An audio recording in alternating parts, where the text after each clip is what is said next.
Fala aí, pessoal, beleza? 20 de novembro, dia da consciência negra, colocado aqui no Brasil, dia da morte do Zumbi do Palmares, lá pro final dos anos de 1600.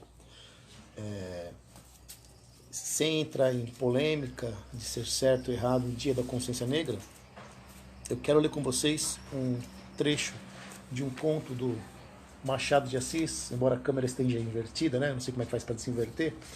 E o nome desse conto é Pai contra Mãe.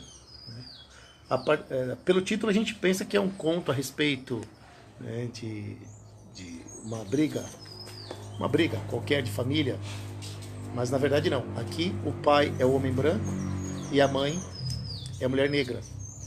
E só para vocês entenderem a essência desse conto, a última parte dele diz o seguinte, né, na voz do pai, do homem branco: nem todas as crianças vingam. O homem fala: nem todas as crianças vingam para a mulher negra, para a escrava negra que queria que o filho dela sobrevivesse. Mas o filho dela não sobreviveu. E leia o conto que vocês vão entender. Mas eu quero ler o início desse conto, que é um início magistral. Assim. Diz o Machado: a escravidão, esse conto foi escrito em 1906 e a abolição foi em 1888. Então a gente tem aí bem quase 15 anos. Diz lá o Machado: a escravidão levou consigo ofícios e aparelhos. Ofícios são os empregos, e os aparelhos quais são? Como terá sucedido a outras instituições sociais? Não cito alguns aparelhos, senão por se ligarem a certo ofício. Os aparelhos ligados aos trabalhos. Um deles era o ferro ao pescoço. O ferro ao pescoço. O outro, o ferro ao pé. Havia também a máscara de folha de Flandres. Uma máscara que se colocava aqui no rosto, só dava para ver e comer e beber. Uma máscara que fechava o rosto inteiro, só deixava a vista aqui no não e aqui para você comer. A máscara fazia perder o vício da embriaguez aos escravos. Por lhes tapar a boca, tinha só 3 buracos, 2 para ver, 1 para respirar. Então nem era para comer, era só para respirar. E era fechada por trás da cabeça por um cadeado. Com o vício de beber, perdiam a tentação de roubar, de furtar, porque era geralmente dos vinténs, do dinheiro do senhor, que eles tiravam com que matar a sede.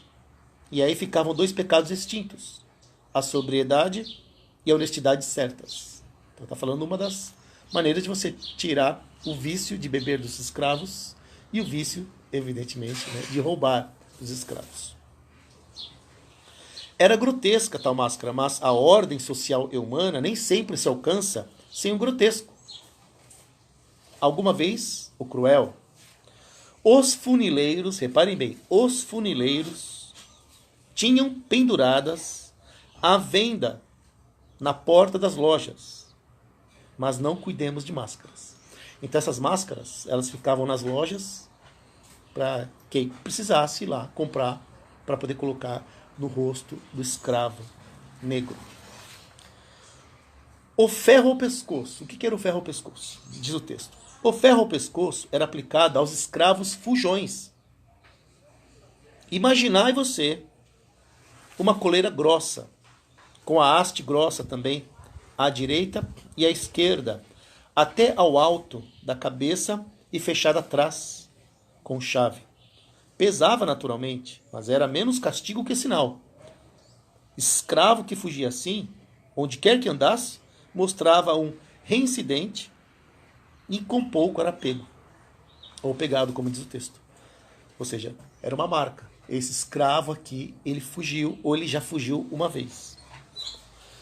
Há meio século, portanto, lá para os anos de 1850, os escravos fugiam com frequência.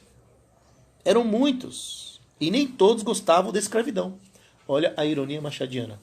Nem todos gostavam da escravidão. Se nem todos gostavam da escravidão, alguns gostavam da escravidão. Aí a pergunta é: Quem gosta da escravidão?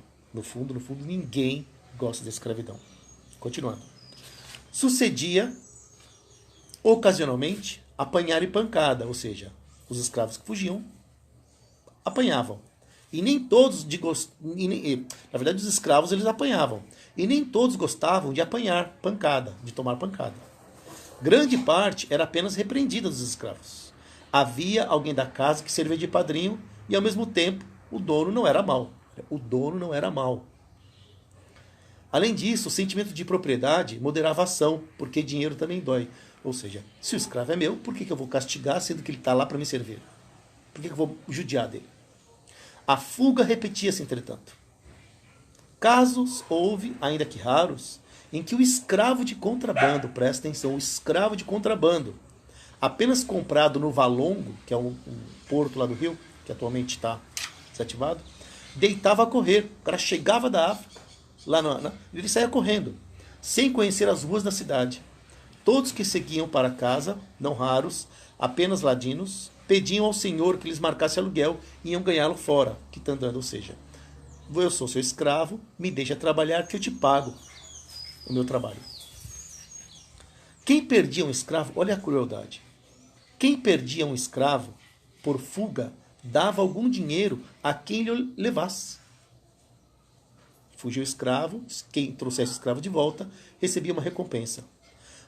Punha anúncios nas folhas públicas, com os sinais do fugido, o nome do fugido, a roupa, o defeito físico, se o tinha, o bairro por onde andava e a quantia da gratificação.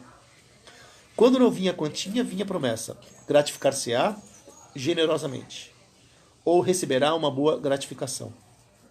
Muita vez o anúncio trazia em cima ou ao lado uma vinheta, um desenho, figura de preto, descalço, correndo, vara ao ombro e na ponta uma trouxa. Protestava-se com todo o rigor da lei contra quem o acoitasse. Ou seja, quem pegasse e defendesse esse fugitivo ou guardasse ou, na verdade, desse lugar para ele, a lei era contra. Aí vem o lance. Ora, pegar escravos fugidos era um ofício do tempo.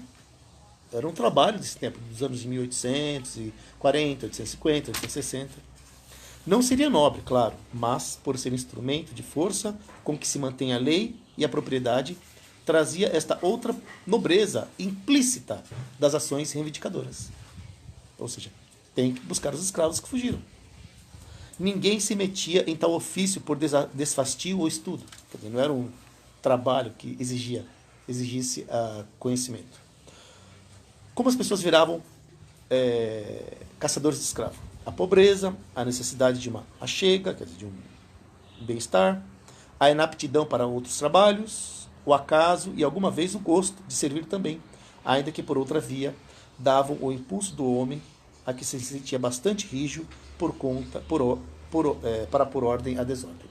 Então eu li aqui com vocês 5 preciosos parágrafos desse conto maravilhoso chamado Pai contra a Mãe, do Machado de Assis. E eu geralmente leio com os meus alunos esse conto desse grande escritor, talvez o maior escritor da língua portuguesa, ou um dos maiores escritores da língua portuguesa, certamente o maior escritor da língua portuguesa aqui no Brasil, certamente isso aí.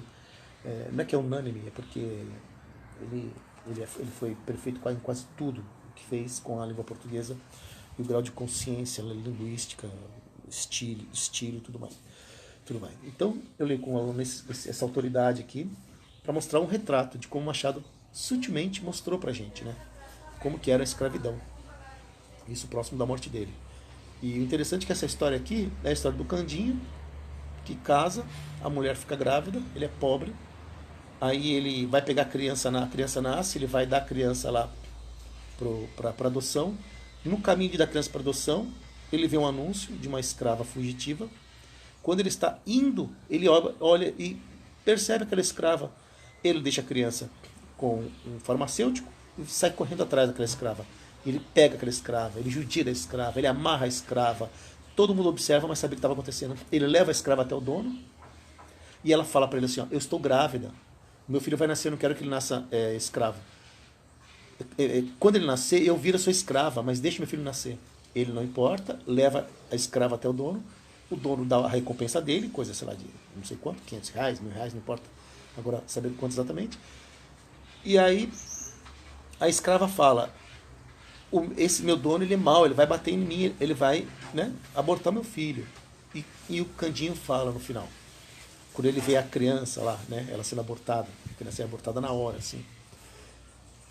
O Candinho fala, eu não tenho culpa nenhuma, eu também, a minha esposa também está grávida, meu filho acabou de nascer, e nem todas as crianças nesse mundo vingam. Nem todas as crianças vingam nesse mundo. Ou seja, a criança do Candinho, branca, vingou, ou seja, surgiu para o mundo e está no mundo. E a criança da escrava, ela não vingou, ela morreu.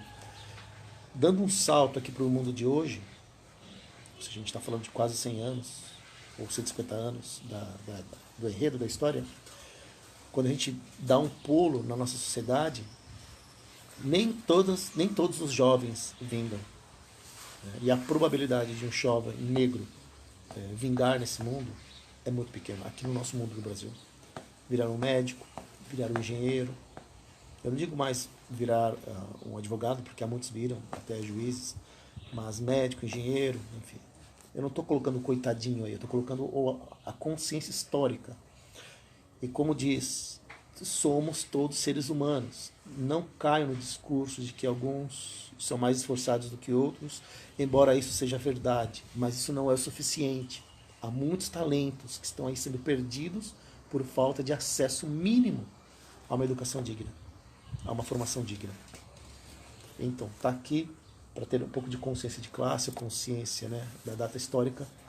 Quem puder dar uma lida nesse conto, um conto chamado Pai contra Mãe, é um conto bem curto, de 4, 5 páginas, tenho certeza que não vai se arrepender. Um abraço, tchau, tchau.